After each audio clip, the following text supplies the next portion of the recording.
అలసిన వానికి ఊరడించు మాటలు. సహోదరుడు భక్తసింగ్ గారి పరిచర్య నుండి సేకరించిన అనుదిన ధ్యానములు. జూలై 10. నా ఆశ్రయము దేవుని యందే ఉన్నది. 62వ కీర్తన 7వ వచనము. దేవుని వాక్యమునందలి ఆయా కాలములలో ఇవ్వబడిన సూచనలను బట్టి, పలకబడిన ప్రవచనములను బట్టి దేవుని ప్రజలు రాబోవు పరిస్థితులకు సిద్ధపడి ఉండవలెను. ఎందువలననగా మరి ఎక్కువ శోధనలు, శ్రమలు ఎదుర్కొనవలసి వచ్చును. దేవునికి వందనములు. ప్రభువునందు మనకు బలమైన ఆశ్రయము కలదు. భద్రత కొరకు, రక్షణ కొరకు మనం అచ్చటికి పరిగెత్తవచ్చును. దేవుని వాక్యమునందు ప్రభువైన యేసుక్రీస్తుకు ఇవ్వబడిన అనేక నామములతో ఆశ్రయము ఒకటి. యెహోవా నా శైలము, నా కోట, నన్ను రక్షించువాడు, నా కేడెము, నా రక్షణ శృంగము, నా ఉన్నత దుర్గము, నా దేవుడు, నేను ఆశ్రయించి ఉన్న నా దుర్గము. కీర్తన 18:2. ఇంకను సైన్యములకు అధిపతియగు యెహోవా మనకు తోడై ఉన్నాడు. యాకోబు యొక్క దేవుడు మనకు ఆశ్రయమై ఉన్నాడు.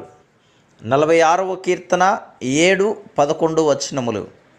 ఎవరైతే తమ స్వంత రక్షకునిగా అంగీకరించిరో వారు నిత్యమైన ఆశ్రయము కొరకు ఆయన యొద్దకు పరిగెత్తవచ్చును.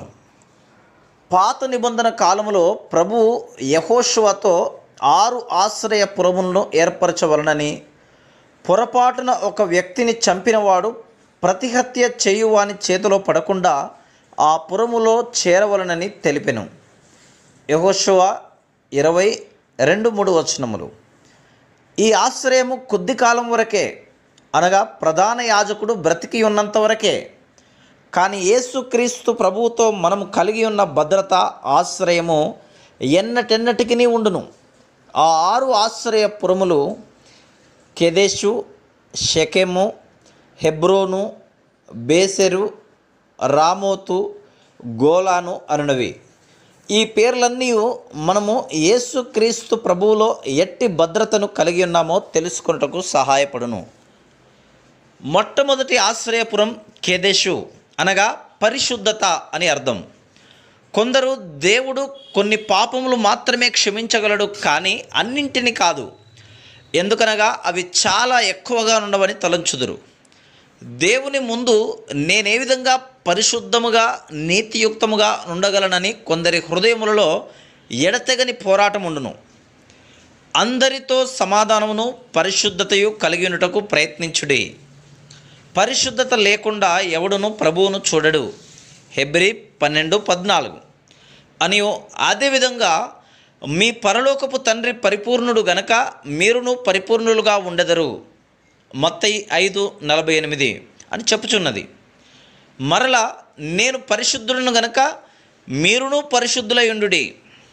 పరిశుద్ధులుగా ఉండవలనని కోరికతో చాలామంది దాన ధర్మములు చేయుదురు, తీర్థయాత్రలకు వెలుదురు. కొంతమంది తమ శరీరములను బాధపరుచుకుందురు. రోమన్ క్యాథలిక్ వారు పరిశుద్ధ ప్రార్థన, హోలీ మాస్లో పాలిభాగము పొందిన ఎడల అన్నీయూ కాకపోయినను కొన్ని పాపములైనను క్షమింపబడునని తలంచుదురు.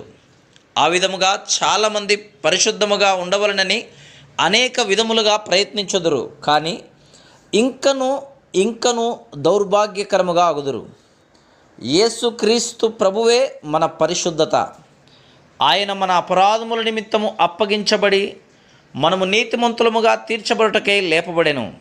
రోమా 4:25.